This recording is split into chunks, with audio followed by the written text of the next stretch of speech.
चैतन्य चरितामृत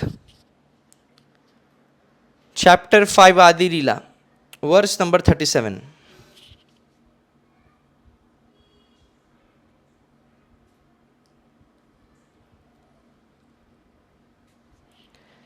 तैचे परव्योमे नाना चित शक्ति विलास निर्विशेष ज्योतिर्बिंब बाहिरे प्रकाश। Thus in the spiritual sky there are varieties of pastimes. Within the spiritual energy outside the Vaikuntha planets appears the impersonal reflection of light.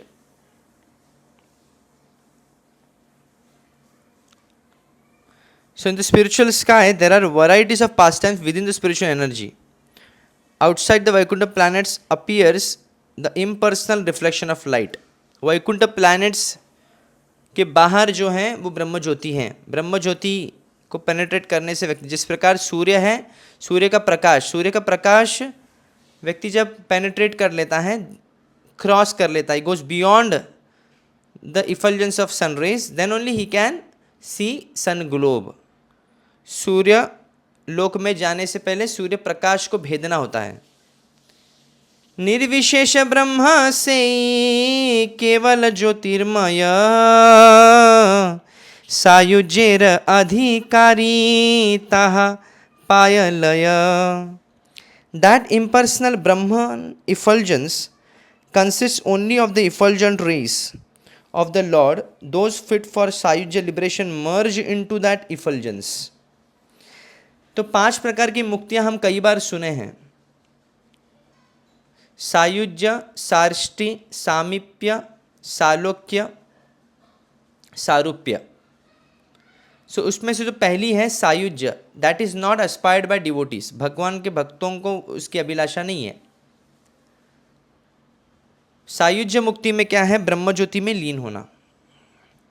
सिद्धलोकस्तु तमसः पारे यत्र वसन्ति सिद्धा ब्रह्म सुखे मग्ना दैत्याश्च हरिणा हतः। Beyond the region of ignorance, the material cosmic manifestation lies the realm of Siddhaloka. The Siddhas reside there absorbed in the bliss of Brahman. Demons killed by the Lord also attain the realm. तो ये सिद्धलोक यानी ब्रह्मलोक यानी ब्रह्म ज्योति का लोक है, यानी ब्रह्म ज्योति। Okay, it's not, there is no planet as such. It's a Brahma Jyoti. So it's beyond tamas, darkness, beyond darkness. Because this whole material world, ये इतना ही भौतिक जगत है, ये तमस में आता है, ये अंधकारमय है। सूर्य के प्रकाश से ही यहाँ पे उजाला होता है। अगर सूर्य को हटा दे तो ये पूरा जगत जो है ये अंधकारमय है, तमस है। तो सूर्य का प्रकाश भगवान नारायण की कृपा से आता है। तो देखा जाएगा तो हर ग्रह इस जगत में, पूरा ब्रह्मांड जो है अंधकारमय में स्थिति में ही है। तो इस भौतिक ब्रह्मांड से व्यक्ति जब परे होता है तभी वह ज्योति में यानी ब्रह्म ज्योति में प्रवेश करता है। That is about beyond darkness. So the material world is dark and beyond the material world is light. In other words, after passing through the entire material atmosphere, one can come to the luminous spiritual sky, whose impersonal effulgence is known as Siddhaloka. Mayavadi philosophers who aspire to merge into the body of the Supreme Personality of Godhead, as well as demoniac persons who are killed by Krishna, such as Kamsa and Shishupala, enter the Brahman effulgence. Yogis who attain oneness through meditation according to the Patanjali Yoga system also reach a Siddhaloka. This is a verse from the ब्रह्मांड पुराण। तो ब्रह्मांड पुराण के अनुसार बहुत ही clarity के साथ बताया जा रहा है, सिद्धलोक यानी ब्रह्म ज्योति में वही प्रवेश करते हैं जो सिद्धि प्राप्त किए योगी लोग, जो पतंजलि योग साधना के अनुसार साधना करते हैं। पतंजलि के मार्ग ऋषि जो हैं उनके मार्गदर्शन अनुसार जो साधना योग साधना करते हैं, अष्टांग योग सिद्धि और समाधि स्तर तक जाते हैं, ऐसे लोग ब्रह्म ज्योति में प्रवेश करते हैं। अथवा जो मायावादी लोग हैं अथवा ब्रह्मवादी हैं वो भी ब्रह्म ज्योति में प्रवेश करते हैं। और जो असुर भगवान के द्वारा मरे गए हैं, भगवान के द्वारा मारे गए हैं, उनको भी ब्रह्म ज्योति की मुक्ति मिलती है। इसलिए devotees don't want such type of मुक्ति बिकॉज दैट इज हेलिश, एक नारकीय स्थिति मानते हैं भक्त, क्योंकि ये तो असुरों को मिलती है। इसलिए प्रभुपाद कई बार मायावादियों को भी असुर कहते हैं, क्योंकि ये वही मुक्ति के अभिलाषी है जो असुर लोगों को मिलती है। नेक्स्ट, से परव्यो में नारायणेर चारि पाशे द्वारका चतुर्व्यूहेर द्वितीय प्रकाशे। In that spiritual sky on the four sides of Narayana are the second expansions of the quadruple expansions of Dwarka. तो ये थोड़ा समझने के लिए परपट हम लोग जानते क्या लिखा है। Purport by Srila Prabhupada. Within the spiritual sky is the second manifestation of the quadruple forms of Dwarka from the abode of Krishna. Among these forms, which are all spiritual and immune to the material modes, among these forms, which are all spiritual and immune to the material world, Shri Baladev is represented as Mahasankarshana. The activities in the spiritual sky are manifested by the internal potency in pure spiritual existence. They expand in 6 transcendental opulences, which are all manifestation of Mahasankarshana. 6 ऐश्वर्य तो भगवान के पहले ही हम लोग सुन चुके हैं। ऐश्वर्य, वीर्य, यशस, श्री, ज्ञान, वैराग्य, ओके, ये सब 6 ऐश्वर्य, ये और ये भगवान के जो अवतार है चतुर्व्यूह, वसुदेव, संकर्षण, अनिरुद्ध, प्रद्युम्न, ये आध्यात्मिक जगत में आपको पाए जाएंगे। और इसमें महासंकर्षण जो है वो बलराम के ही एक्सपांशन है, who is the ultimate reservoir and objective of all living entities. Although belonging to the marginal potency known as Jiva Shakti, the spiritual sparks known as the living entities are subjected to the conditions of material energy. It is because these sparks are related with the both internal and external potencies of the Lord that they are known as belonging to the marginal potency. क्योंकि जीव शक्ति तो वैसे तो भगवान से जुड़ी हुई है, पर क्योंकि संभावना यह होती है कि वह भौतिक संसार में भी प्रवेश कर सकता है और आध्यात्मिक जगत में, यानी अंतरंग शक्ति या बहिरंग शक्ति, उसको 2 पर्याय होते हैं किसकी शरण लेना है, और दोनों में से वो किसी का भी पक्ष ले सकता है, इसलिए वह तटस्थ कहा जाता है। इस जीव शक्ति को तटस्थ कहा जाता है, marginal potency. In considering the quadruple forms of the absolute personality of Godhead known as Vasudeva, Sankarshana, Pradyumna, Aniruddha, the impersonalists headed by Sripad Shankaracharya have interpreted the aphorisms of the Vedanta Sutra in a way suitable for the impersonalist school. To provide the intrinsic import of such aphorisms, however, Sri Rupa Goswami, the leader of the 6 Goswamis of Vrindavan, has properly replied to the impersonalists in his Laghu Bhagavatamrita, which is natural commentary on the aphorisms of the Vedanta Sutra. वेदांत सूत्र का भली भांति जो व्याख्या है वो शंकराचार्य जी ने ऐसे की है कि मायावत सिद्धांत को प्रोत्साहन दे सके।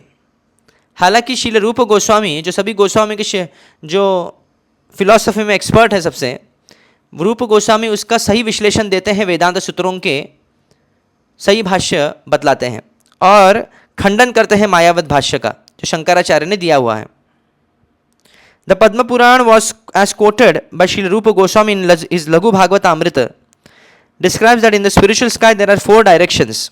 आध्यात्मिक जगत में 4 दिशाएं हैं, east, west, north and south, in which east में है वसुदेव, वेस्ट में है संकर्षण, नॉर्थ में है अनिरुद्ध एंड साउथ में है Pradyumna. The same forms are also situated in the material sky. The Padma Purana also describe a place in the spiritual sky known as Vedavati Pura, where Vasudev resides. Okay, आध्यात्मिक जगत में भी कई लोग होते हैं, आप इसका अंदाज़ा नहीं लगा सकते। तो ये पद्म पुराण में इसमें रेफरेंस दिया कि वेदवती ऐसे आध्यात्मिक जगत में एक स्थान है जहाँ पे वसुदेव रहते हैं, वसुदेव विष्णु। अभी वसुदेव, संकर्षण, अनिरुद्ध, प्रद्युम्न में क्या भेद है, उनके जो प्लेसमेंट्स हैं शंख, चक्र, गदा, पद्म में, इसमें भेद होता है। आप देखेंगे ऐसे 64 टाइप्स ऑफ प्लेसमेंट्स हैं। आप चैतन्य चरितामृत में आगे पढ़ेंगे, उसमें आपको मिलेगा ये चीज़। जब सनातन गोस्वामी को महाप्रभु शिक्षाएं देते हैं, तभी जब विष्णु के बारे में, कई प्रकार के विष्णु के बारे में जब वर्णन करते हैं, तभी 64 टाइप्स ऑफ विष्णु बता देते हैं वहाँ पे भगवान के। उनके गदा, शंकर, चक्र, पद्म, इसके प्लेसमेंट से पता चलता है कौन कौन है, कौन माधव है, कौन अनिरुद्ध है, कौन प्रद्युम्न है, कौन गदाधर, कौन गदाधर है, ये पता चलता है उनके placements of weapons and the opulence, क्या बोलते हैं, अस्त्र शस्त्र. तो in Vishnu loka the Padma Purana also describes a place in spiritual sky Vedavatipura. So in Vishnu loka which is above Satyaloka, okay, Satyaloka यानी ब्रह्मज्योति भी कहते हैं Satyalok. Sankarshan resides in Vishnu loka which is above Satyalok, Sankarshan resides, Vishnu लोक में संकर्षण रहता है. Mahasankarshana is another name of Sankarshana. Balarama से जो विस्तार हुए हैं, बलराम से चतुर्व्यूह आते हैं, संकर्षण, वसुदेव, अनिरुद्ध, प्रद्युम्न, ये जो संकर्षण है is an expansion of Balarama. इस संकर्षण को महासंकर्षण भी कहते हैं. Pradyumna lives in Dvarakapura, Aniruddha lives on the eternal bed of Shesha, generally known as Ananta Shaiya, on the island called Shveta Dvipa in the ocean of milk. तो अभी देखिए, वैकुंठ में, जगत में स्थान आता है वेदवतीपुर. वेदवतीपुर में कौन रहते हैं? वासुदेव रहते हैं. ओके. महासंकर्षण विष्णु लोक में रहते हैं और द्वारकापुरी में प्रद्युम्न रहते हैं और अनिरुद्ध रहते हैं श्वेत द्वीप में. तो ये सब अलग अलग स्थान है, ये आध्यात्मिक जगत का बता रहे हैं. You can write it down, I will again repeat. Vedavatipura is of Vasudeva, Satyaloka, sorry, Vishnuloka is of Sankarshana, Dvarakapura is of Pradyumna and Shveta Dvipa is of Aniruddha. So this is details which we were definitely not aware of this. सेई परे व्योमे नारायणचारी पाचे द्वारका चतुर्व्यूह द्वितीय प्रकाश. तो इस वर्ष में बोला गया था कि आध्यात्मिक जगत में 4 दिशाएं होती हैं नारायणों की, और are the second expansions of the quadruple expansions of Dvaraka. On the fourth side of Narayana are the second expansions, secondary expansions हैं, और क्वाड्रपल चतुर्व्यूह है ऐश्वर्य धाम के.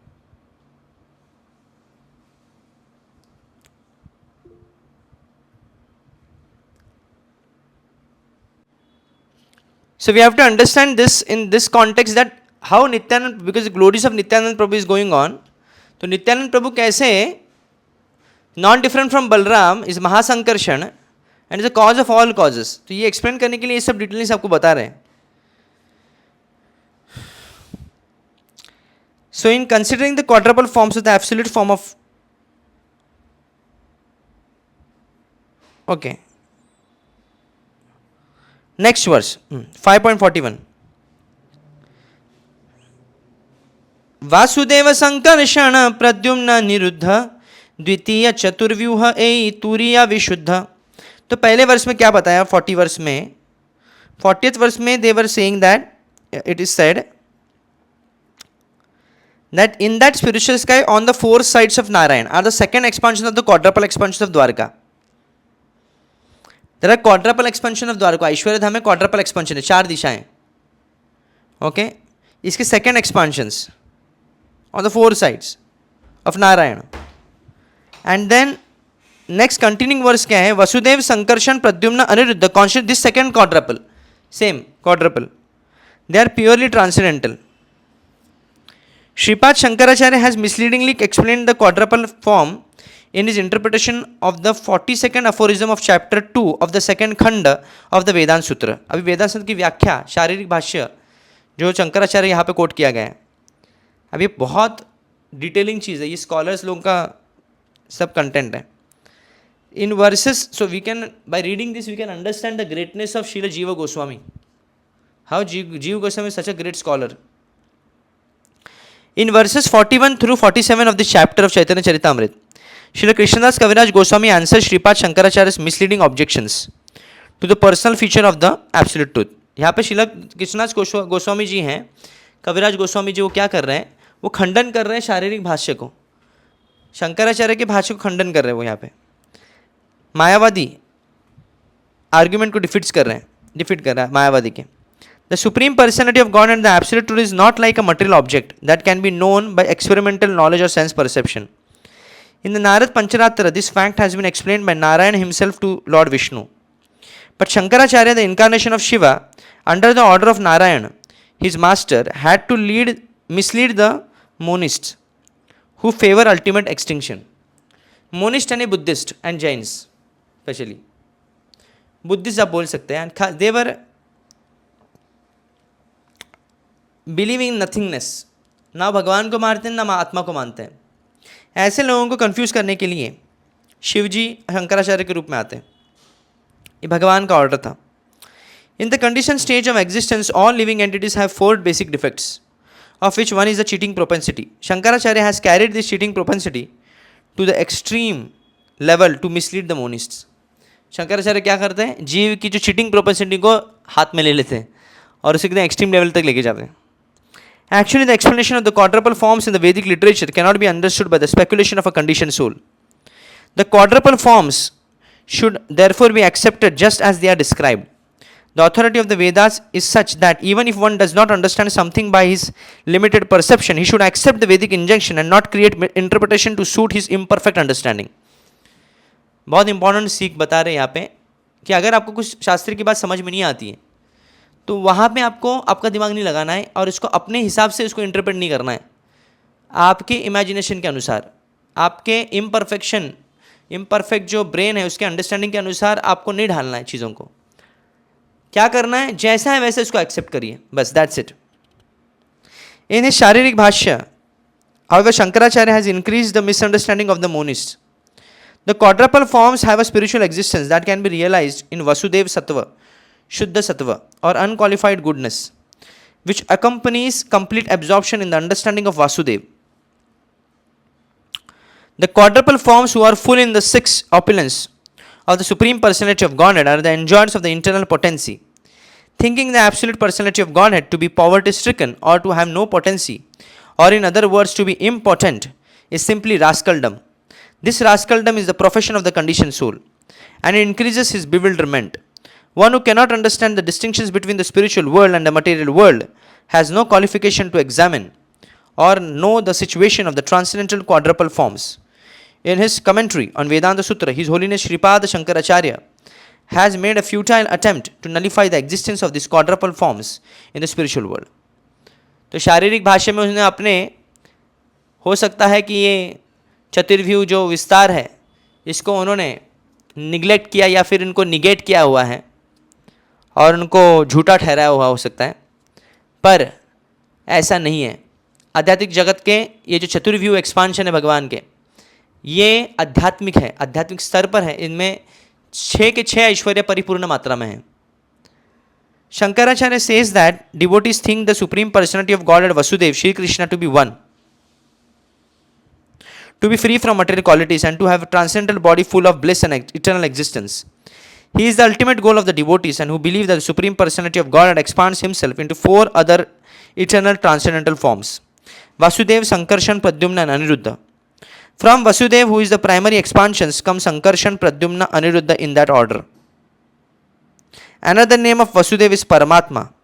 Another name of Sankarshana is Jiva, the living entity. Another name of Pradyumna is mind. And another name of Aniruddha is Ahankar. यानी इष्ट जो है परमात्मा है Vasudev, okay.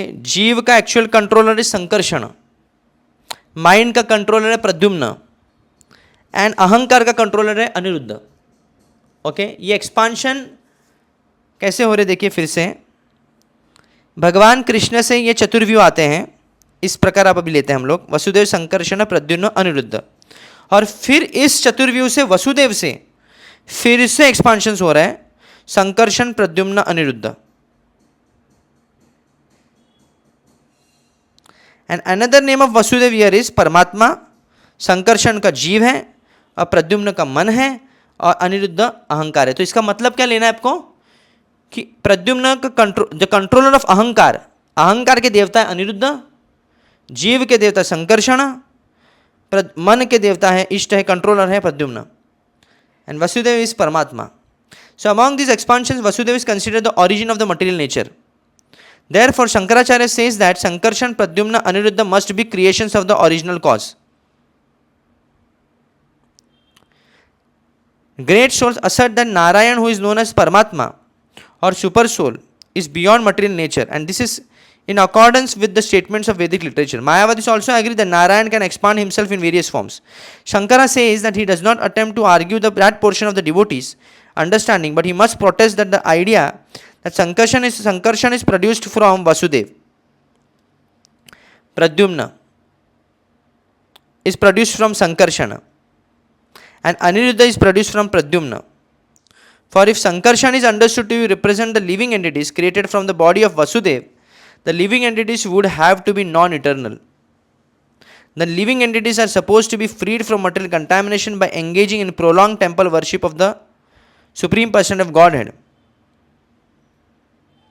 reading Vedic literature, and performing yoga and pious activities to attain the Supreme Lord.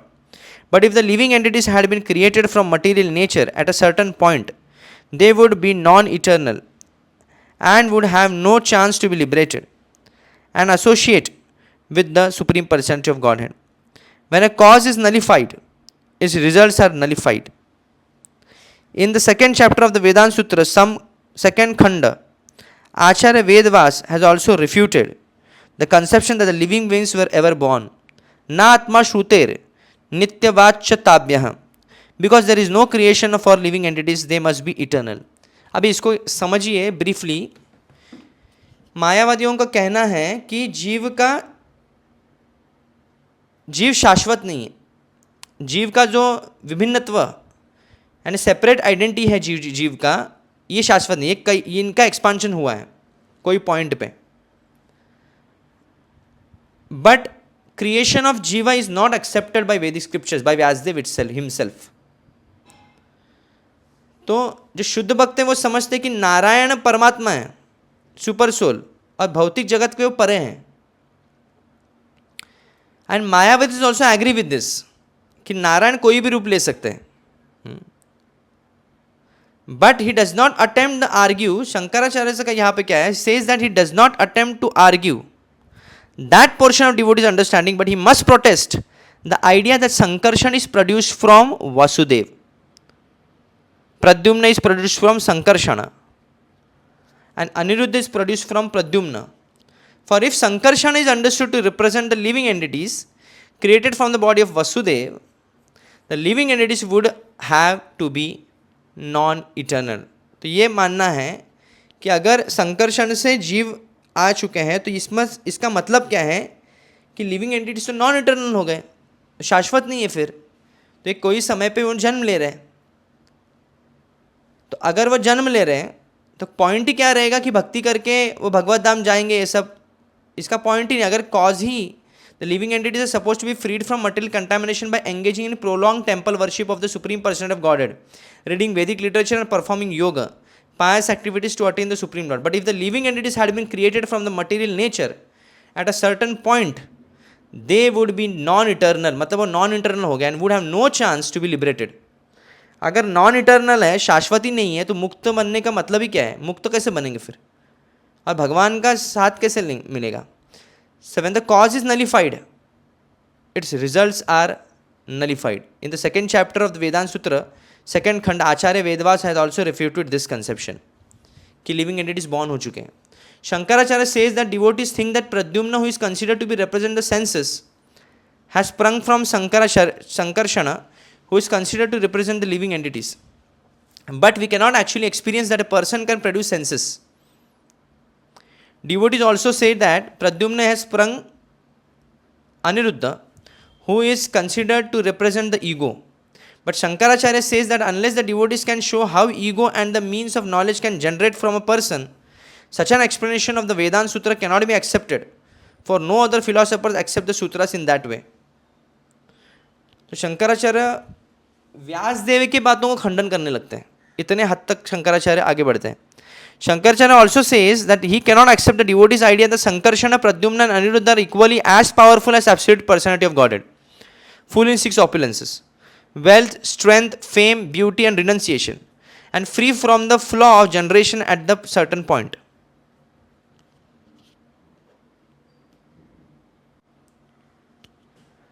So even if they are full expansions,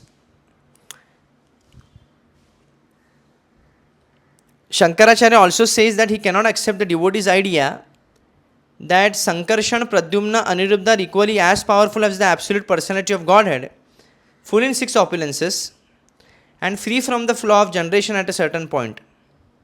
Even if they are full expansions, the flaw of generation remains. Vasudev, Sankarshan, Pradyumna, Aniruddha being distinct individual persons cannot be one. Therefore, if they are accepted as absolute, full and equal, there would have to be many personalities of Godhead. But there is no need to accept that there are many personalities of Godhead, because acceptance of one omnipotent God is sufficient for all purposes. The acceptance of more than one God is contradictory to the conclusion that Lord Vasudeva, the absolute personality of Godhead, is one without a second. Even if we agree to accept that the quadruple form of Godhead are all identical, we cannot avoid the incongruous flaw of non-eternity. Unless we accept that there are some differences among the personalities, there is no meaning to the idea that Sankarshan is an expansion of Vasudeva, Pradyumna is an expansion of Sankarshan, and Aniruddha is an expansion of Pradyumna. There must be a distinction between cause and effect. For example, a pot is distinct from the earth from which it is made, and therefore we can ascertain that the earth is the cause and the pot is the effect. Without such distinctions, there is no meaning to cause and effect. तो शंकराचार्य यहाँ पे क्या कर रहे हैं? He is negating completely the idea of quadruple expansions. इतने सारे personality of Godhead क्यों? And actual Vedanti philosopher, the devotees of the lord, वो कह रहे हैं कि नहीं नहीं, आप ऐसे नहीं कह सकते कि सब सेम ही है. विस्तार का मतलब तब होता है जब जो अवतार विस्तार हुआ है, जो एक्सपांशन हुआ है, उसमें कुछ भेद होता है जो जिससे स्रोत निकला है. यानी भगवान कृष्ण से जब बलराम निकलते हैं तो there should be some difference. बिना डिफरेंस का वो विस्तार नहीं होता है. उनके कार्य, उनके वर्ण में कुछ ना कुछ भेद होता है. उसी प्रकार बलराम से संकर्षण होता है, अनिरुद्ध होते हैं, प्रद्युम्न आते हैं. तो ये जो वसुदेव से संकर्षण, संकर्षण से अनिरुद्ध, प्रद्युम्न, प्रद्युम्न से अनिरुद्ध जो आ रहे हैं, इनमें भी भेद है. आप नहीं बोलते सब कुछ एकत्वम, एकत्वम नहीं हो सकता है. Ultimately everything is supreme personality of God. There can not be different personalities of God. Shankaracharya का ये मानना है. Yes, there is no doubt about it, but still उनके एक्सपांशंस में कोई ना कोई भेद है. उस भेद को भी आपको मानना पड़ेगा. पर शंकराचार्य इस भेद को ही निकेट करना चाहते हैं. So devotees accept all this expansions to be one, but why should they restrict oneness to this quadruple expansions? Oneness क्यों लाए? उसमें ज़रूरत नहीं है. Certainly we should not do so, for all living entities from Brahma to the insignificant ant are expansions of Vasudeva as accepted in all the Shrutis and Smritis. सब कुछ भगवान का ही विस्तार है, जीव भी भगवान की विस्तार है, पर भेद है ना. भगवान के अलग अलग अवतारों में भी भेद है. शक्तावेश अवतार में भी भेद है, भगवान के लीला अवतार में भेद है, गुणावतार में भेद है. वैसे ही विभिन्न विभिन्न अंशों में भी, स्वांश, विभिन्न अंश जीव हैं, उनमें भी भेद है. Shankaracharya also says that the devotees who follow the Pancharatra state that the God qualities and God himself as the owner of the qualities are the same. But how can the Bhagavad school state that the six opulence, wisdom, wealth, strength, fame, beauty, renunciation are identical with the Lord Vasudeva? This is impossible. Shankaracharya इसको भी नहीं मान रहे कि he is stating that the God's qualities and God himself, how can be there one and the same? In his Laghu Bhagavad Amrita, Srila Rupa Goswami has refuted the charges directed against the devotees by Shripad Shankaracharya regarding their explanation of the quadruple forms. अभी इसका answer बता रहे हैं रूप Goswami. Regarding their explanation, Shankaracharya's explanation of the quadruple forms Vasudev, Sankarshan, Pradyumna, Aniruddha. Rupa Goswami says that these four expansions of Narayana are present in the spiritual sky, where they are famous as Mahavastha. Among them, Vasudev is worshipped within the heart by meditation because he is the predominating deity of the heart, as explained in Srimad Bhagavatam. इसे वसुदेव को परमात्मा कहते हैं. Sankarshan, the second expansion, is Vasudev's personal expansion for pastimes. And since he is the reservoir of all living entities, सभी जीव उनसे आए हुए हैं संकर्षण से. He is sometimes called जीव, इसलिए उनको जीव कहा जाता है, क्योंकि जीव के स्वामी, सभी जीव उनसे आते हैं, इसलिए उनको जीव कहा जा रहा है. The beauty of Sankarshan is greater than that of the innumerable full moons radiating light beams. He is worshipable as the principle of ego. He has invested Anant Dev with all the potencies of sustenance. Sankarshan की ही शक्ति से अनंत देव में सभी शक्तियाँ आती हैं. For the dissolution of the creation, he also exhibit himself as a super soul in Rudra. इसलिए शिव जी के इष्ट संकर्षण है, उनको शक्ति मिलती है संकर्षण से. In adharma the percent of irreligion and in sarpa snakes, in Antaka Yamaraja and in the demons. तो संकर्षण का जो प्रभाव है ना, वो अनंत देव से लेकर रुद्र से लेके अधर्म तत्व से लेके अंतक यानी यमराज से लेके असुरों तक पड़ता है. ये शक्तियाँ सब संकर्षण से ही आती हैं. Pradyumna the third manifestation now appears from Sankarshana. Those who are especially intelligent worship this Pradyumna expansion of Sankarshana as a principle of the intelligence. The goddess of fortune always chant the glories of Pradyumna in the place known as Ilavrata Varsha. Okay, Lakshmi Devi Pradyumna के गुणगान गाती है. विष्णु का जो स्वरूप है प्रद्युम्न, उनका गुणगान गाती है. She always serve him with great devotion. His complexion appears sometimes golden and sometimes bluish like new monsoon clouds in the sky. He is the origin of the creation of the material world and he has invested his creative principle in Cupid. Okay, इसी प्रद्युम्न से okay Cupid यानी कामदेव को शक्ति प्राप्त होती है. इसलिए आप देखेंगे द्वारिका में भी लीलाओं में प्रद्युम्न के बेटे अनिरुद्ध बनते हैं. तो प्रद्युम्न से विस्तार होता है. तो प्रद्युम्न, ये जो प्रद्युम्न है, सॉरी, भगवान कृष्ण के बेटे जो हैं वो प्रद्युम्न बन जाते हैं. तो ये जो प्रद्युम्न है ये एक्चुअल प्रद्युम्न का ही एक्सपांशन है. जो विष्णु प्रद्युम्न है ना, उनका ही विस्तार है ये. और कामदेव, जो कामदेव हैं उनका भी मेल है. यानी there is union between the Kamadeva merges. Shivji का जब श्राप मिलता है, शिवजी श्राप देते हैं कामदेव को, अनंग होकर बिना कोई शरीर में ही becomes he merged with the actual Pradyumna. इसलिए प्रद्युम्न को कामदेव भी कहते हैं. And he is also Pradyumna who is the manifestation of expansion of Vishnu. So it is by his direction only that all men and demigods, other living entities function with energy for regeneration. तो इसी Cupid की वजह से, okay, इसी कामदेव की वजह से संसार बढ़ता है. ओके, चाहे वो मनुष्यों का हो चाहे वो देवताओं का हो. ये तो इस कामदेव का जो स्रोत है वो कौन है? प्रद्युम्न है. प्रद्युम्न की वजह से इनमें वो शक्ति है. Now Aniruddha, the fourth of the quadruple expansion, is worshipped by the great sages and psychologists as the principal of the mind. His complexion is similar to his bluish hue of a blue cloud. He engages in the maintenance of the cosmic manifestation and the super soul of dharma, the deity of religiosity. Aniruddha क्या है? इष्ट किसके? धर्म के हैं, मनु के हैं, देवताओं के भी हैं. The moksha dharma Vedic literature indicates that Pradyumna is the deity of the total mind, whereas Aniruddha is the deity of the total ego.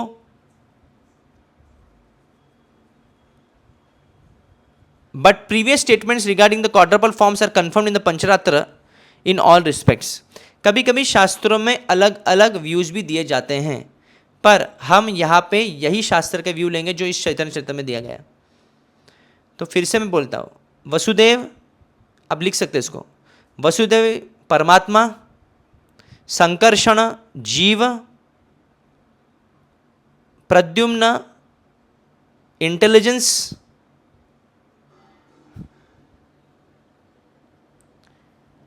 and Aniruddha mind. So Laghu Bhagavad Amrita, there is a lucid explanation of the inconceivable potencies of the Supreme Personality of Godhead. Negating Sankaracharya's statements, the Mahavaraha Puran declares, Sarve Nityaha Shashvatasche cha Deha Sasya Paratmanah Hanupadana Rahita Naiva Prakriti Jaha Kochit.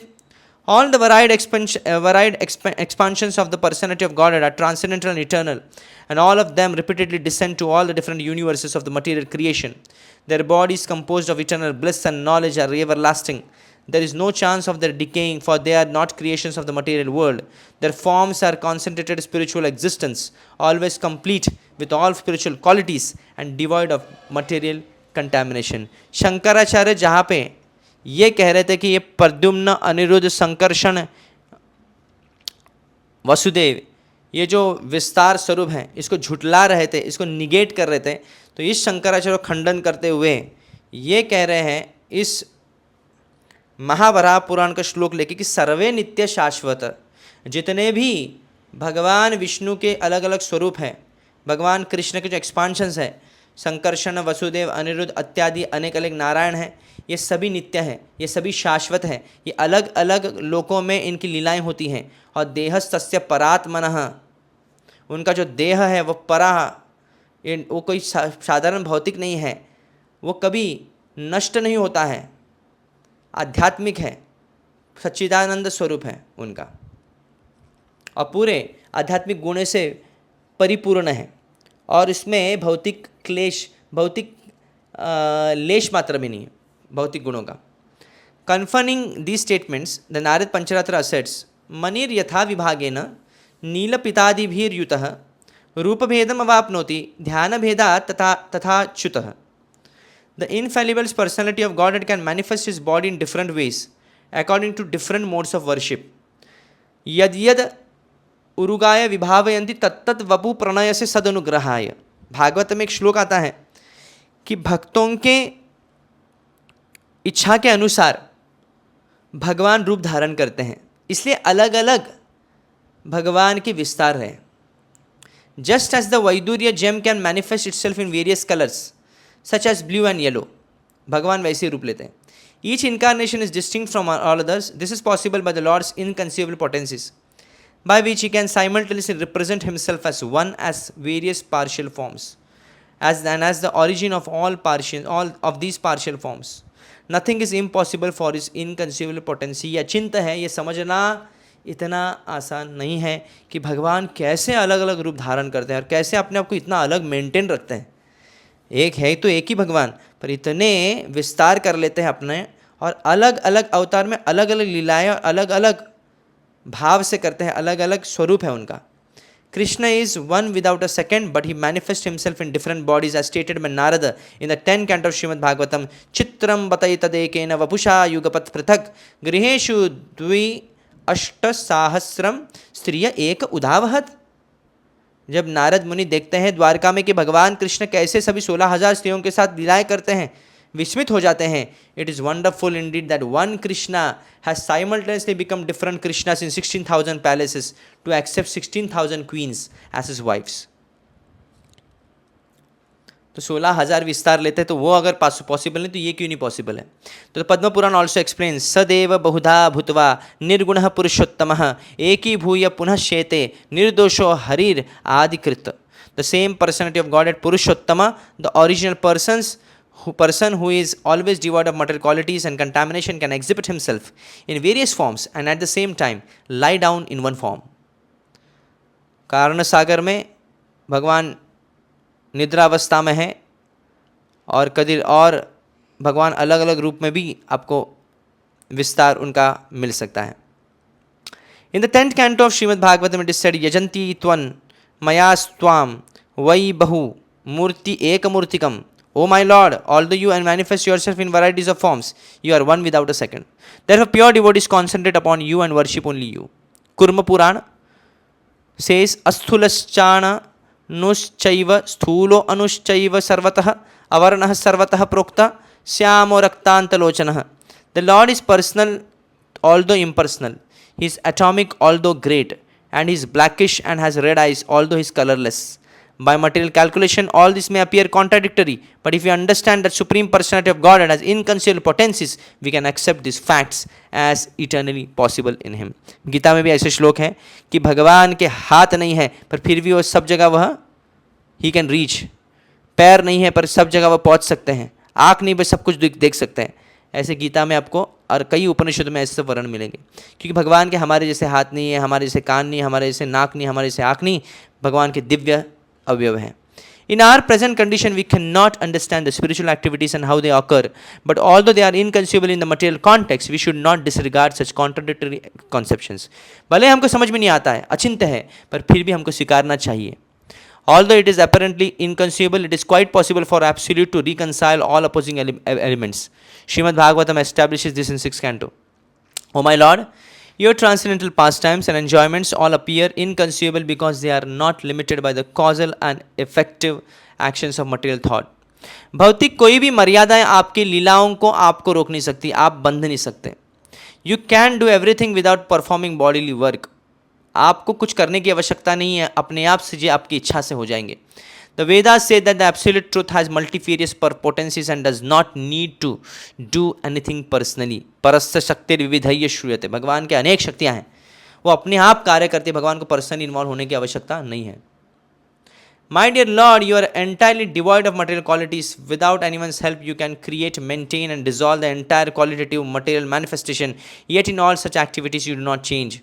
You do not accept the results of your activities. Unlike ordinary demons and demigods who suffer or enjoy the reactions of their activities in the material world, unaffected by the reactions of work, you eternally exist with your full spiritual potencies. This we cannot fully understand. इतना सब बोलने के बाद प्रार्थना में क्या कहा गया है? We cannot fully understand. हम ये नहीं समझ सकते आपकी न लीलाओं को, न आपके विस्तार स्वरूपों को, न आपकी शक्तियों को. आप को कोई करने लिए योग्य कुछ नहीं है, न करने के लिए बाध्य हैं आप, न आप कर्मफल से आश्रित हैं, न कर्मफल आपको लगता है. फिर भी आप इतने बड़े बड़े जो कार्य करते हैं उससे कुछ भी फर्क आपको पड़ता नहीं. You never change. व्यक्ति आप ऐसे हैं कि आपको कोई भी चेंज अफेक्ट नहीं करता है. ओम पूर्णमद पूर्णमिदम. आप पूर्ण हैं, इतने सारे पूर्ण विस्तार होते हैं, फिर भी आप सदैव पूर्ण रहते हैं. Because you are unlimited in your six opulence, no one can count your transcendental qualities. कोई भी गिनती नहीं कर सकते आपके गुणों की. Philosophers and other thoughtful persons are overwhelmed by the contradictory manifestations of the physical world and the propositions of logical arguments and judgments. Because they are bewildered by word jugglery and disturbed by the different calculations of the scriptures, their theories cannot touch you, who are the ruler and controller of everyone, and whose glories are beyond conception. तो ये भागवत के ये श्लोकों का translation है कि इस जगत के जो साइंटिस्ट हैं, इस जगत के जो विद्वान लोग हैं, वो संसार के लॉज को देखकर ही विस्मित हो जाते हैं. कई बार विरोधाभास उनको मिलता है. जैसे कभी कभी कुछ पत्थर अगर पानी पे तैर रहे तो उनको समझ में ही नहीं आता है क्यों, तो इसके रिसर्च करते हैं और वो विस्मित हो जाते हैं इसमें, ऐसा कैसा पॉसिबल है. कभी कभी आप देखते हैं कोई गर्म कुंड है तो ये गर्म कुंड कहाँ से हुआ, कैसे हुआ, तो इसमें वो विस्मित हो जाते हैं. ये छोटे छोटे चीज़ों से विस्मित होते हैं, इसलिए वो भगवान की लीलाओं को समझ ही नहीं पाते. तो संभव नहीं है ये समझना. Your inconceivable potencies keep you unattached to the mundane qualities, surpassing all conceptions of material contemplations. Your pure transcendental knowledge keeps you beyond all speculative process. By your inconceivable potency, there is nothing contradictory in you. Actually, कुछ भी चीज़ contradictory नहीं है. भगवान के इसमें ये समझेंगे कि भगवान सर्वशक्तिमान है तो कुछ contradictory हो ही नहीं सकता. Contradictory उसके लिए है, यानी विरोधाभास उसके लिए होता है जब वह ठीक तरह से भगवत तत्व को नहीं जानता है. अरे ऐसे कैसे हो सकता है, नहीं ऐसे संभव नहीं. नहीं, भगवान के लिए सब कुछ संभव है. जैसे एक मोची को नारद मुनि कहते हैं कि भगवान हाथी को सुई से निकाल रहे हैं, तो ब्राह्मण विश्वास नहीं करता है. ब्राह्मण कहता है ऐसे कैसे संभव है, साइंटिफिकली विचार करने लगता है. पर मोची क्या कहता है, हाँ संभव हो सकता है. अगर बीज में से बड़ा पेड़ भगवान निकाल सकते हैं तो सुई में से, सुई के छेद से हाथी को क्यों नहीं निकाल सकते. तो this is faith. People may sometimes think of you as impersonal और personal, but you are one. कई लोग आपको समझे निराकार है, कई लोग साकार समझे, पर आप एक ही हैं. वो साकार भी वही है, निराकार भी वही है. For persons who are confused और bewildered, अ रोप में appear to manifest itself as different kinds of snakes. एक रस्सी को देख के लग सकता है किसी को वो सर्प है, वैसे ही व्यक्ति भ्रमित हो जाता है आपको देख के. For similar confuse persons who are uncertain about you create various philosophical methods in pursuance of their uncertain positions. We should always remember the differences between spiritual and material actions. The Supreme Lord, being all spiritual, can perform any act without extraneous help. In the material world, if we want to manufacture an earthen pot, we need the ingredients, a machine, and also a laborer. But we should not extend this idea to the actions of the Supreme Lord, for He can create anything in a moment without that which appears necessary in our own conception. When the Lord appears as an incarnation to fulfill a particular purpose, this does not indicate that he is unable to fulfill it without appearing. He can do anything simply by his will, but he, by his causeless mercy, appears to be dependent upon his devotees. He appears as the son of Yashoda Mata, not because he is dependent on her care, but because he accepts such a role by his causeless mercy. When he appears for the protection of his devotees, he naturally accepts trials and tribulations on their behalf. In the Bhagavad Gita, it is said that the Lord, being equally disposed toward every living being, has no enemies and no friends, but that he has special affection for a devotee who always thinks of him in love. Therefore, neutrality and partiality are both among the transcendental qualities of the Lord. तो ये विरोधाभास हो सकता है कि भगवान किसी का पक्ष नहीं लेते पर फिर भी भक्तों के साथ रहते हैं, तो ये विरोधाभास लग सकता है पर विरोधाभास नहीं है. भगवान में दोनों गुण हैं, पार्शियल भी बनना और न्यूट्रल भी बनना. And they are properly adjusted by his inconceivable energy. ये अचिंत्य शक्ति है भगवान की, ये समझने के परे है हमारे. The Lord is para Brahman और the source of the impersonal Brahman, which is his all pervading feature of neutrality. Brahma jyoti के भी स्रोत है. In his personal feature, however, as the owner of all transcendental opulence, the Lord displays his partiality by taking the side of his devotees. Partiality, neutrality and all such qualities are present in God. Otherwise they could not be experienced in this creation. इस creation में जो भी कुछ है वो भगवान के पास है पहले, चाहे वो क्रोध हो, चाहे वो काम हो, चाहे वो हास्य रस हो, कुछ भी हो, ये सिर्फ भगवान के पास भी पाया जाता है. Since he is the total existence, all things are properly adjusted in the absolute. In the relative world, such qualities are displayed in a perverted manner, and therefore we experience non-duality as a perverted reflection, because there is no logic to explain how things happen in the realm of spirit. The Lord is sometimes described as being beyond the range of experience, but if we simply accept the Lord's inconceivability, we can then adjust all things in him. कई पथ में आप देखेंगे भगवान के बारे में ज़्यादा कुछ नहीं बताया जाता है, भगवान की लीलाओं के बारे में, भगवत तत्व के बारे में, भगवान की शक्तियों के बारे में. क्यों नहीं बताया जाता? क्योंकि कहा जाता है कि वो आप भगवान को समझने के आपको बुद्धि ही नहीं आपके पास, आप भगवान को नहीं समझ सकते. पर अगर हम ये समझें कि भगवान को समझना अचिंत्य भेदाभेद तत्व के दृष्टि से समझें कि अचिंत्य है भगवान, तो अचिंत्य, भगवान की शक्तियाँ अचिंत्य हैं, ये समझने के परे हैं, तो इस तथ्य से हम सभी चीज़ों को एडजस्ट कर सकते हैं और भगवान की शक्तियों को भी समझने का प्रयास कर सकते हैं.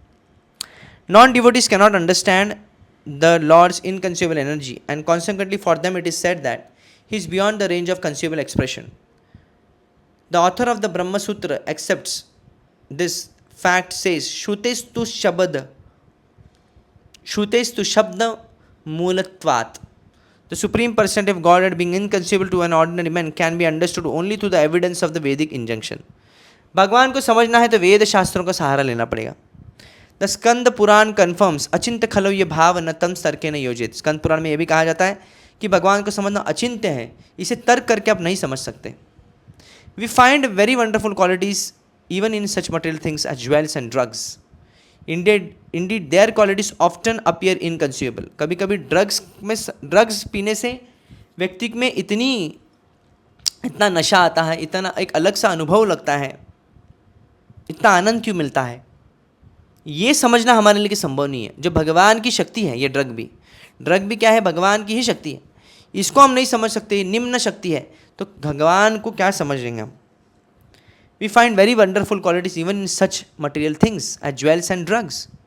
Indeed, their qualities often appear inconceivable. Therefore, ये भी हमारे लिए अचिंत्य समझना, तो भगवान को समझना कितना अचिंत्य है.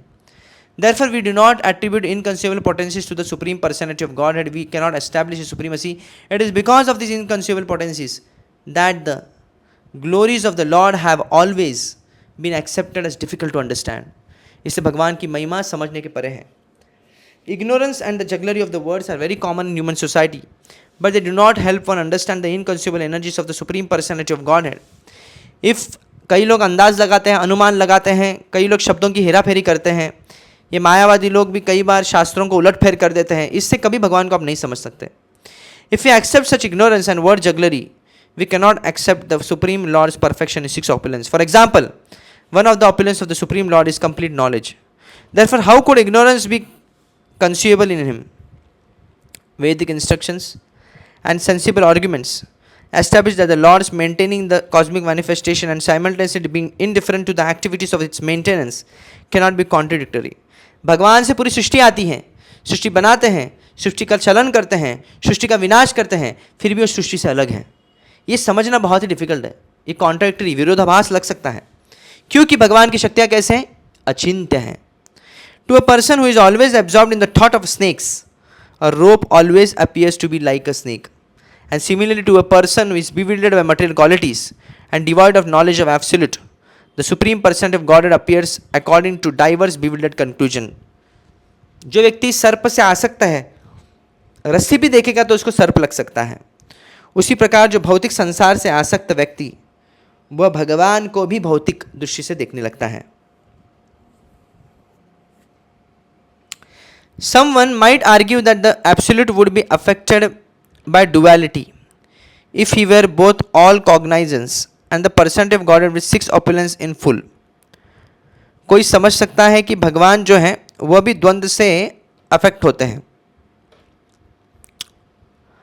To refute such an argument, the aphorism स्वरूपम द्वयम इक्षते, वेदांत सूत्र में एक सूत्र आता है, इसमें कहते हैं, in spite of appearances there is no chance of duality in the absolute, for he is but one in diverse manifestation. भगवान एक ही है, इसलिए उनमें कभी डुअलिटी नहीं हो सकती. Understanding that the absolute displayed varied pastimes by the influence of his energies at once removes the apparent incongruity of his inconceivable opposite energies. भले ही भगवान की शक्तियाँ अनेक हैं, इसमें कोई द्वंद्व नहीं, पर स्रोत तो एक ही है. एक ही शक्ति अलग अलग विभाग में कार्य करती है. Shrimad Bhagavatam gives the following description of the inconceivable potency of the Lord. कर्माणि अनिहस्य भवो भवस्यते दुर्गाश्रयो थारि भयात पलायनम कालात्मनो यत प्रमदा युताश्रयः स्वात्मन रतेः खिद्यति धीर विदाम इह.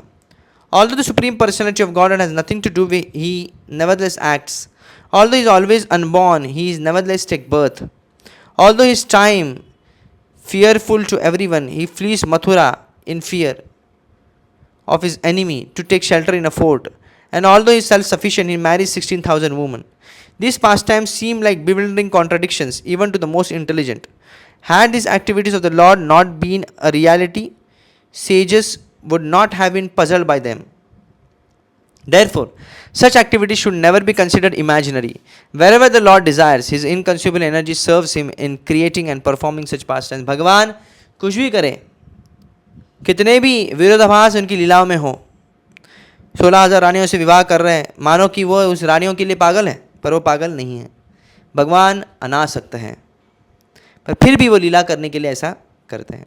इसलिए भगवान कभी द्वंद्व में नहीं होते हैं. इच्छा द्वेष, सुखम दुखम, ये इसे द्वंद्व कहते हैं. भगवान कभी सुख दुख के इसमें फंसते नहीं हैं, इच्छा और द्वेष में कभी फंसते नहीं हैं.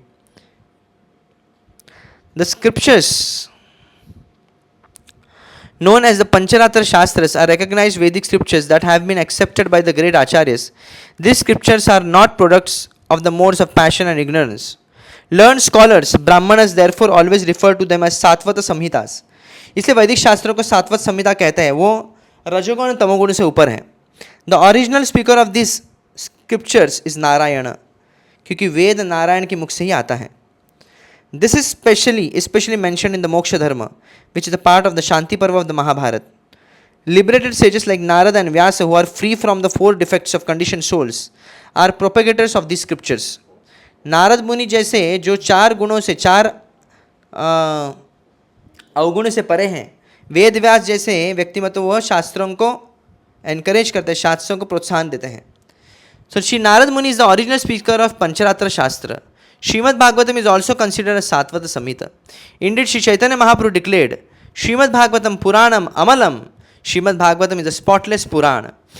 Malicious editors and scholars who attempt to misrepresent the Pancharatra Shastras to refute the regulations are most abominable.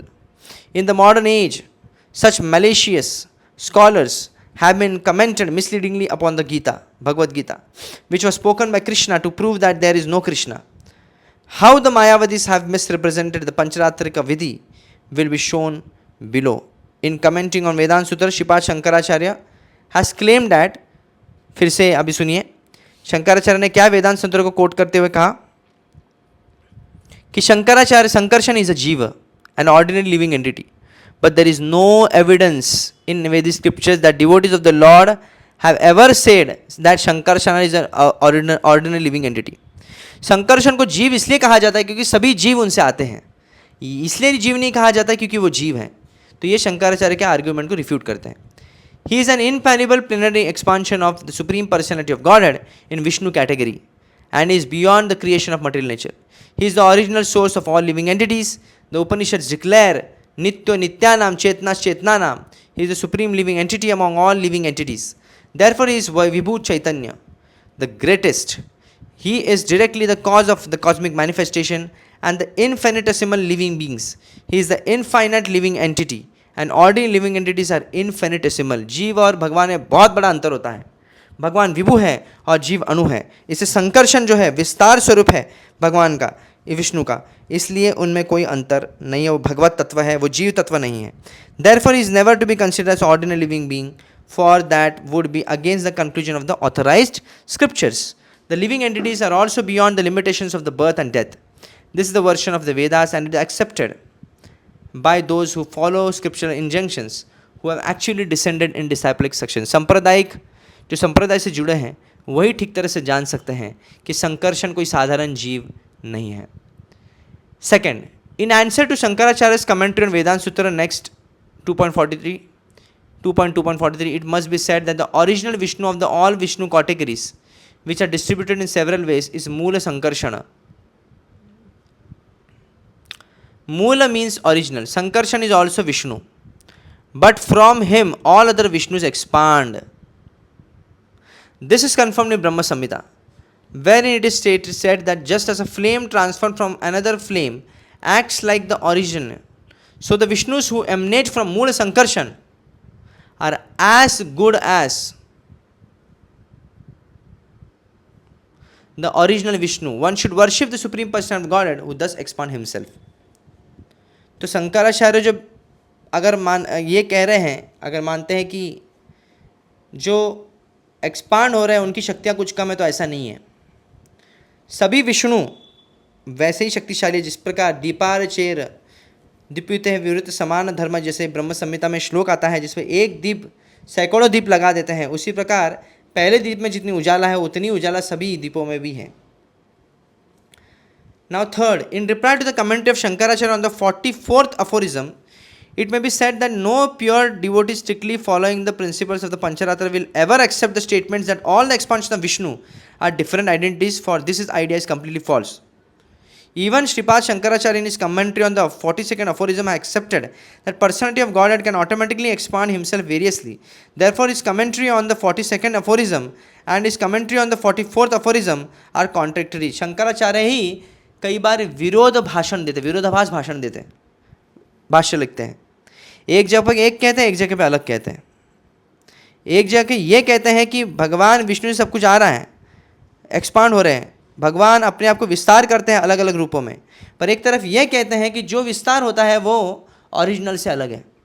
तो ये गलत है, ओरिजिनल से अलग नहीं है शक्ति में.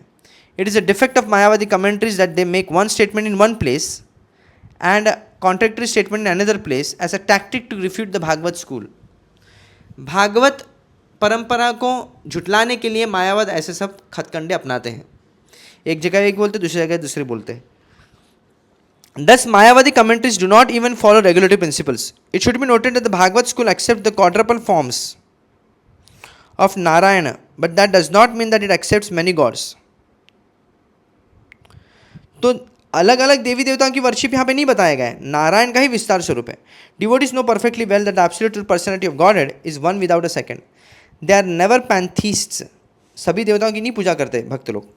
Worshippers of many gods, for this is against the injunction of the Vedas. Devotees completely believe with strong faith that Narayana is transcendental and inconceivable proprietorship of various transcendental potencies. Narayana सर्वोत्तम है और नारायण की अलग अलग शक्तियाँ हैं, उसके वो स्वामी हैं. We therefore recommend that scholars consult the Laghu Bhagavad Amrita of Srila Rupa Goswami, where these ideas are explicitly stated. इसलिए हम सभी पंडितों को कहते हैं आप जैसे जो पंडित हैं, जो इतना बड़ा फिलॉसफी सुन रहे हैं, अगर आपको फिर भी थोड़ा डाउट आता है, या फिर जो मायावादी लोग हैं, जो मायावादी लोग या मायावादी का भाष्य पढ़े हुए हैं, वो कंफ्यूज हो चुके हैं, तो उनको क्या पढ़ना है? लघु भागवत अमृत, श्रील रूप गोस्वामी लिखित। Shripada Shankaracharya has tried to prove that Vasudeva, Sankarshana, Pradyumna, Anirudh expand through cause and effect. He has compared them with earth and earthen pots. That is completely ignorant. However, for there is no such thing as cause and effect in their expansions. Nanyat yad sad asat param. The Kurma Puran also confirms Deha Dehi Vibhedo Yam Neshware Vidyate Kvachit. भगवान का देह और भगवान की आत्मा एक ही होती है, अलग नहीं। There is no difference between body and soul in the supreme person of Godhead. Cause and effect are material. जब हम कहते हैं कि कॉज अलग है और इफेक्ट अलग है, जिस प्रकार मिट्टी कॉज है और इसका इफेक्ट है मटका, कॉज और इफेक्ट देखने में भी अलग है और उसका उपयोग भी अलग है, पर भगवान के तत्व में ऐसा नहीं होता है। If the cause of Sankarshana is Vasudeva और cause of Vasudev is Lord Krishna और Lord Balram, whatever, तो इसमें वैसा भेद नहीं है कि बलराम जी कम शक्तिशाली है या फिर संकर्षण कम शक्तिशाली है या फिर वासुदेव कम शक्तिशाली, ऐसे भेद नहीं होता है। तो कॉज एंड इफेक्ट जब डिफरेंट तभी होता है जब मटेरियल लॉज चलते हैं उस पर भगवत तत्व में मटेरियल लॉज नहीं चलते हैं, इसलिए cause, original cause is also same powerful like the effect and the effect is also same powerful like cause. तो ये उदाहरण जैसे दिया, एक कैंडल 10 कैंडल को जलाते हैं और 10 कैंडल उतना ही उजाला देते जो पहला कैंडल देता है। So cause and effect are material. For example, it is seen that a father's body is the cause of son's body, but a soul is neither cause nor effect. On the spiritual platform there are none of the differences we find in cause and effect. Since all the forms of Supreme Person of God are spiritually supreme, they are equally controllers of the material nature. तो सभी लोग equally control, कभी झगड़े नहीं होते ये सब विस्तार, कभी अनिरुद्ध वसुदेव से नहीं झगड़ते या वसुदेव संकर्षण से नहीं झगड़ते, अरे क्या कर रहे हो, अरे मेरा ये प्रॉब्लम ऐसे कभी नहीं। They are predominating figures on the transcendental platform. There is no trace of material contamination in their expansions because material laws cannot influence them. There is no such rule as cause and effect outside of the material world. There is no trace of material contamination in their expansions because material laws cannot influence them. क्योंकि भौतिक नियम जो है आध्यात्मिक जगत में लागू नहीं होते हैं। भौतिक जगत के बाहर, बियॉन्ड मटेरियल वर्ल्ड, ये सब नियम लागू नहीं होते जो भौतिक जगत के हैं। Therefore, the understanding of cause and effect cannot approach the full transcendental complete expansions of the Supreme Personality of Godhead. The Vedic literature proves this. Very important words which we have learned. Om Purnam Adha Purnam Idam Purnat Purnam Udachyate Purnasya Purnam Adaya Purnam Eva Shishyate. The personality of Godhead is perfect and complete, and because He is completely perfect, all emanations from Him, such as this phenomenal world, are perfectly equipped as complete wholes. Whatever is produced of the complete whole is also complete by itself. Because He is complete whole, even though so many complete units emanate from Him, He remains the complete balance. भगवान एक है, ओम पूर्ण है, उनसे जितने भी विस्तार अवतार निकलते हैं वो सभी भी अपने आप में पूर्ण हैं। इतने अवतार निकलने के बावजूद भगवान में फिर भी कोई चेंज नहीं है, वो भी पूर्ण ही रहते हैं। It is most apparent that the non-devotees violate the rules and regulations of devotional service to equate the whole cosmic manifestation, which is external feature of Vishnu, with the Supreme Personality of Godhead, who is the controller of Maya, and with His quadruple expansions. Equating Maya with Spirit or Maya with Lord is a sign of atheism. So it is most apparent that non-devotees violate the rules and regulations of devotional service to equate the whole cosmic manifestation, which is the external feature of Vishnu, with the Supreme Personality of Godhead. अचिंत्य भेदाभेद तत्व जिसको नहीं पता है, ऐसे अभक्तों को, वो अगर भौतिक जगत को भगवान से समान मान लेंगे, यानी ये कहेंगे कि भौतिक जगत ही भगवान है, अगर भगवान का विस्तार है तो भौतिक जगत और भगवान में कोई अंतर नहीं, तो ये भी अज्ञान का लक्षण है। माया को आप भगवान से कभी एक नहीं कर सकते। माया भगवान की शक्ति है, शक्ति भगवान से ही आती है, पर भगवान नहीं है, माया भगवान नहीं है, अलग है, भिन्न है। The cosmic like from sun clouds come. So the cause of clouds is sun only, but the clouds will not become sun.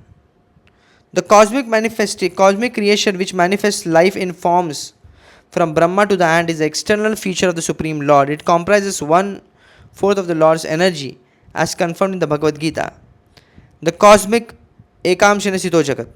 The cosmic manifestation of the illusory energy is material nature. And everything within material nature is made of matter. Therefore, one should not try to compare the expansion of material nature to the Chaturvyuha, the quadruple expansion of the personality of Godhead. But unfortunately, the Mayavadi school unreasonably attempts to do this. भौतिक जगत के जो विस्तार है वो पदार्थ से बने हुए हैं. भगवान के विस्तार जो है आध्यात्मिक है, इसको कभी समान नहीं देख सकते हम, और यह मायावाद लोग गलती करते हैं. Number 4 argument to answer Shankaracharya's commentary on Vedanta Sutra 2.45. The substance of the transcendental qualities and their spiritual nature is described in Laghu Bhagavatamrita as follows. Some say that transcendence must be void of all qualities. उनमें कुछ गुण नहीं होना चाहिए. दिव्य जगत में कुछ गुण नहीं होना चाहिए, निर्गुण होना चाहिए. Because qualities are manifested only matter. क्योंकि गुण किस में है? भौतिक जगत में ही होते हैं, सत्वगुण, रजोगुण, तमोगुण. But according to them, all qualities are like temporary flickering mirages. But this is not acceptable, since the Supreme Personality of Godhead is absolute. His qualities are not different from Him. His form, name, qualities, and everything else pertaining to Him is as spiritual as He is. Every qualitative expansion of the absolute personality of Godhead is identical with Him. Since the Supreme Absolute Truth, the personality of Godhead, is the reservoir of all pleasure, all the transcendental qualities that expand from Him are also reservoirs of pleasure. This is confirmed in the scripture known as Brahma Tarka, which states that the Supreme Lord Hari is qualified by Himself, and therefore Vishnu and His pure devotees and the transcendental qualities cannot be different from their persons. In the Vishnu Puran, Lord Vishnu is worshipped in the following words: Let the Supreme Personality of Godhead be merciful toward us. His existence is never infected by material qualities. In the same Vishnu Puran, it is also said that all the qualities attributed to the Supreme Lord, such as knowledge, opulence, beauty, strength, and influence, are known to be non-different from Him. This is also confirmed in the Padma Puran, which explains that whenever the Supreme Lord is described as having no qualities, this should be understood to indicate that He is devoid of material qualities. It is said, O Dharma, in Srimad Bhagavatam, it is said, O Dharma, protector of religious principles, all noble and sublime qualities are eternally manifested in the person of Krishna, and devotees and transcendentalists who aspire to become faithful also desire to possess such transcendental qualities. It is therefore to be understood that the Lord Krishna, Sri Krishna, the transcendental form of absolute bliss, is the fountainhead of all pleasurable transcendental qualities and inconceivable potencies. In this connection, we may recommend references to Srimad Bhagavatam, 3rd chapter, 26 verses 21, 25, 27, 28. So you can refer this Srimad Bhagavatam, 3rd canto, chapter 26, verse 21, 25, 27, 28. The same thing is explained in more explicitly. Shripad, तो यहाँ पे भगवान कृष्ण के जो गुण हैं, तो अगर गुण को मानेंगे तो भौतिक गुण स्मरण आ जाते हैं मायावादी लोगों को, पर भौतिक गुण नहीं, भगवान के गुण आध्यात्मिक है, इसलिए उनको निर्गुण कहा जाता है. भगवान का आकार आध्यात्मिक है, भौतिक लोगों जैसा नहीं है, इसलिए उनका निराकार कहा जाता है. This is the point. But Mayavadis don't understand this. Sripad Ramanujacharya has also refuted the argument of Shankara in his own commentary on the Vedanta Sutra, which is known as Shri Bhashya. Sripad Ramanujacharya ने भी कसर नहीं छोड़ी है शंकराचार्य को रोकने के लिए. Sripad Shankaracharya has tried to, Ramanujacharya is saying that Sripad Shankaracharya has tried to equate the Pancharatras with the philosophy of the atheist Kapila. And thus he has tried to prove that the Pancharatras contradict the Vedic injunctions. The Pancharatra state that the personality of Jiva called Sankarshana has emerged from Vasudev, the supreme cause of all causes. ये बतलाते हैं कि वसुदेव से जीव आया. देखो, जीव तो भगवान से आया हुआ है, मतलब इसका स्टार्टिंग पॉइंट है, पर ऐसा नहीं है. यहाँ पे जो जीव है संकर्षण को इसलिए कहा जाता है ताकि वो सभी जीव उनसे विस्तार है उनके. The supreme cause of all causes, the Pradyumna, the mind has come from Sankarshana. और प्रद्युम्न क्या है? मन है. तो ये मन कहाँ से आया है? संकर्षण से आया हुआ है, जीव से आया हुआ है. एंड अनिरुद्ध का, and then from him has come from Sankarsana and that Aniruddha, the ego, has come from Pradyumna. But one cannot say that living entity take birth or is created, for such a statement is against the injunction of the Vedas. जीव को कभी बनाया गया ही नहीं है, ना ही जीव ने मन को बनाया है या फिर मन बनता है या फिर बुद्धि बनती है इत्यादि. So as stated in the Kathak Upanishad, living entities and individual spiritual soul can have neither birth nor death. All Vedic literatures declares that living entities are eternal. Therefore, when it is said that Sankarsana is Jiva, this indicates that he is predominating deity of the living entities. Sankarshan कौन है? ये इष्ट है, ये controller है जीवों के.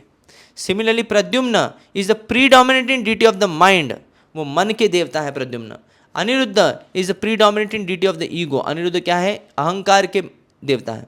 सो it has been said that the Pradyumna, the mind, was produced from Sankarshana, but if Sankarsana were a living entity, this could not be accepted.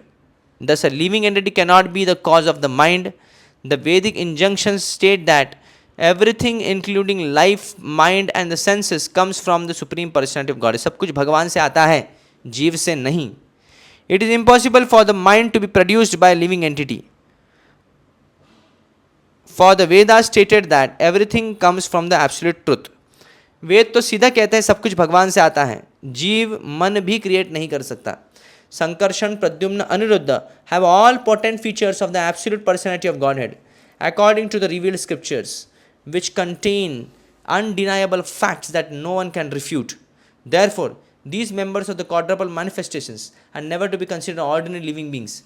Each of them is plenary expansion of the absolute Godhead, and thus each is identical with the Supreme Lord in knowledge, opulence, energy, influence, province and potencies. The evidence of the Pancharatras cannot be neglected. Only untrained persons who have not genuinely studied the Pancharatra think that the Pancharatras contradict the Shrutis regarding the birth or beginning of the living entity. In this connection, we must accept the word of Srimad Bhagavatam, which says the absolute personality of Godhead, who is known as Vasudev and who is very affectionate toward his surrendered devotees, expands himself in quadruple forms who are subordinate to him and at the same time identical with him in all respects. तो भागवत का प्रमाण लेना चाहिए कि वसुदेव, संकर्षण, अनिरुद्ध, प्रद्युम्न ये सब जो है भगवान के ही विस्तार स्वरूप है. The Paushkara Samhita states the scriptures that recommend that Brahmana worship the quadruple forms of the Supreme Personality of Godhead are called agamas. Scriptures recommend that Brahmanas worship the quadruple forms of the Supreme Personality of Godhead. जो शास्त्र विधि विधान बताते हैं ये चतुर्व्यूह की पूजा करने के लिए, इसको आगम कहते हैं.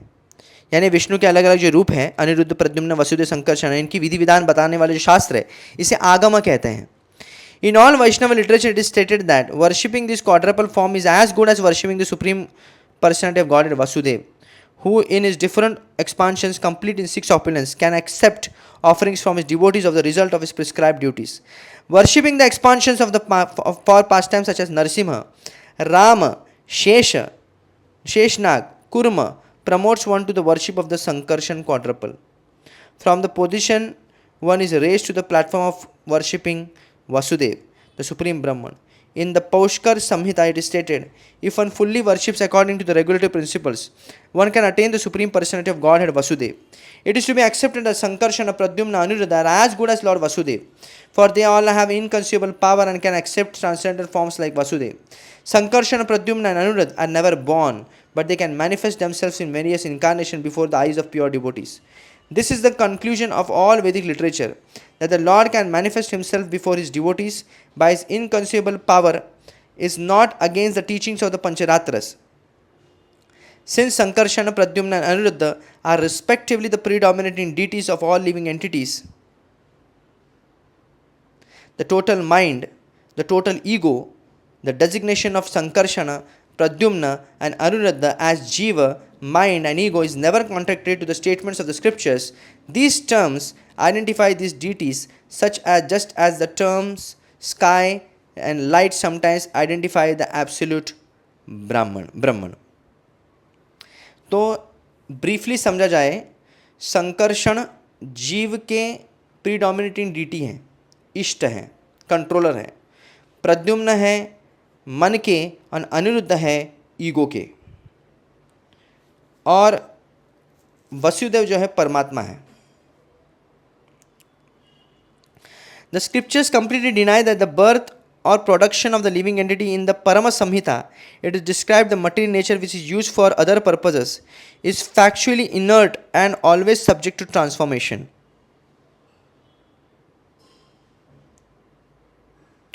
The field of material nature is the arena of activities of fruitive actors. And since the material field is eternally, externally related with the Supreme Personality of Godhead, it is also eternal. In every Samhita, the Jiva has been accepted as eternal, and in the Pancharatras, the birth of the Jeev is completely denied. जीव का कभी जन्म होता नहीं है, जीव तो अनंत ही है, क्योंकि आत्मा का ना कोई जन्म होता है ना मृत्यु होता है. Anything that is produced must also be annihilated. अगर जन्म हुआ तो उसको नष्ट होना है. Therefore, if we accept the birth of the living entity, we also have to accept this annihilation. But since the Vedic literature says that living entity is eternal, one should not think that living being is to be produced at a certain time. In the beginning of the Param Samhita, it is definitely stated that the face of material nature is constantly changeable. Therefore, beginning, annihilation and all such terms are applicable only in material nature. शुरुआत, प्रारंभ और विनाश ये सिर्फ भौतिक जगत को apply होता है, आध्यात्मिक जगत में नहीं, ना ही जीव को. Considering all these points, one should understand. Here, I hope concluding here now, I guess.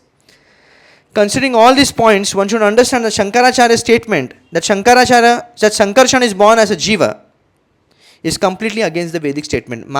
Shankaracharya का जो कमेंट था कि संकर्षण जीव है, ये खंडन किया गया है इसमें. His assertions are completely refuted by the above arguments. In this connection, the commentary of Sridhar Swami on Srimad Bhagavatam is very helpful. For a detailed refutation of Shankaracharya's arguments, attempting to prove Sankarshan an ordinary living being, one may refer to Srimad Sudarshanacharya's commentary on Shri Bhashya, which is known as Shruta Prakashika. मतलब और अगर detail चाहिए आपको इसमें तो और भी श्री भाष्य यानी रामानुज आचार्य के संप्रदाय के आचार्य है सुदर्शन आचार्य, उन्होंने श्री भाष्य में अपने कमेंट्री में विस्तार स्वरूप में और एक्सपेंशन किया है. The original quadruple forms Krishna Baladeva Pradyumna Aniruddha, ये ओरिजिनल क्वाड्रपल फॉर्म है द्वारका के. कृष्ण बलदेव प्रद्युम्न और Aniruddha expand into another quadruple which is present in the Vaikuntha planets. विस्तार होता है वैकुंठ, द्वारका से विस्तार होता है उनका वैकुंठ जगत में. Therefore, the quadruple forms, ये क्या है? वसुदेव, संकर्षण, अनिरुद्ध और प्रद्युम्न.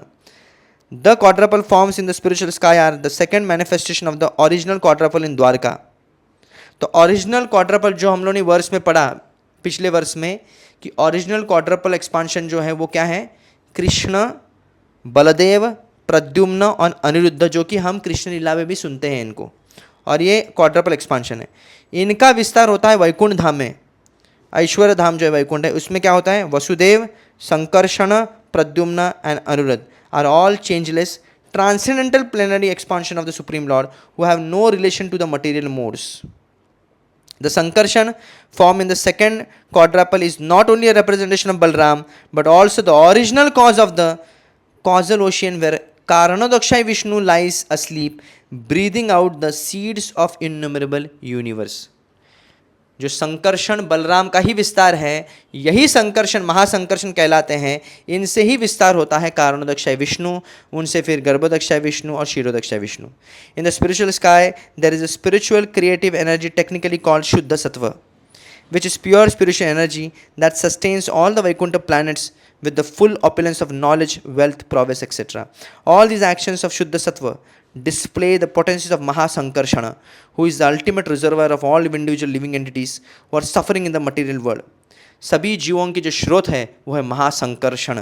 जो सभी जीव संसार में त्रस्त है, इनके सभी के स्रोत है महासंकर्षण, इसलिए इनकी आराधना करनी चाहिए.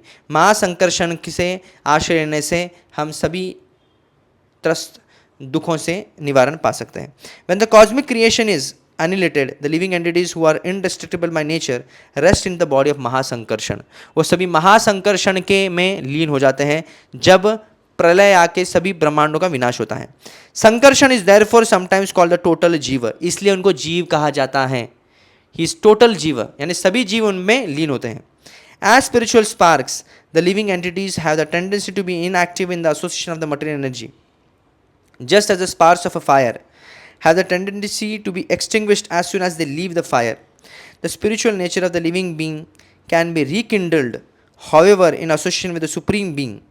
Because the living being can appear either in matter or in spirit, the Jiv is called marginal potency. Sankarshan is the origin of Karana Vishnu, who is the original form who creates the universes, and that Sankarshan is but a plenary expansion of Shri Nityananda Rama. तो सिर्फ ये बतलाने के लिए, ये सिद्धांत को प्रकट करने के लिए इतना बड़ा चौड़ा परपट प्रभुपाद जी ने लिखा है. Just imagine when a person is so much expert in his knowledge, और वो जब लिखता है वो बहुत थोड़ा लिखता है. तो प्रभुपाद जी ने बहुत थोड़ा लिखा है, उनके पास बहुत बड़ा ज्ञान का सागर होगा, ताकि हम ज़्यादा समझ ही नहीं पाएंगे. यही समझ में भी मुश्किल है. तो इसमें अभी समझना क्या है, अगेन गो ब्रीफली, सिंपल चीज़ को देखना है आपको. यहाँ पे तर्क क्यों इतना बड़ा इसका एक्सप्लेनेशन हो गया, क्योंकि शंकराचार्य के आर्ग्यूमेंट्स लिए गए. शंकराचार्य का आर्ग्यूमेंट ये था, क्योंकि सिद्धांत में, शास्त्रों में ये कहा गया है कि भगवान के द्वारिका में जो चतुर्व्यूह है वैकुंठ धाम में, तो चतुर्व्यूह है द्वारका धाम में, कृष्ण, बलदेव, प्रद्युम्न, अनिरुद्ध, उससे विस्तार होता है वैकुंठ धाम में जो चतुर्व्यूह है, वसुदेव, संकर्षण, अनिरुद्ध, प्रद्युम्न. तो वसुदेव को कहते हैं परमात्मा और संकर्षण को जीव कहा जाता है. तो इस बात पर पूरा तर्क शुरू हो जाता है. इतने सारे वैरायटी ऑफ पर्सनल गॉडेड क्यों चाहिए या क्यों है, इसको झुटलाने के लिए शंकराचार्य पूरी तरह प्रयास करते हैं, पर उसका खंडन जीव गोस्वामी, रूप गोस्वामी इत्यादि और रामानुजाचार्य करते हैं और उनके संप्रदाय के आचार्य करते हैं. तो यहाँ पे क्लियर इनको ब्रीफली अगर समझना है, सारार्थी सार हमको ये समझना है कि संकर्षण जो है वह क्या है, टोटल जीव यानी जीव के इष्ट है. इस संकर्षण से ही महाविष्णु आते हैं और वो महाविष्णु से ही ब्रह्मांड निर्माण होते हैं और सब जीव इसमें प्रवेश करते हैं. जब प्रलय होने के बाद फिर से इस संकर्षण में लीन हो जाते हैं. तो Sankarshana is nothing but is the origin of Karana Vishnu. कारणोदय Vishnu के ओरिजिन है, यही संकर्षण है, और कोई नहीं बल्कि बलराम की ही विस्तार है, और वही बलराम और कोई नित्यानंद प्रभु है. श्री नित्यानंद प्रभु की जय.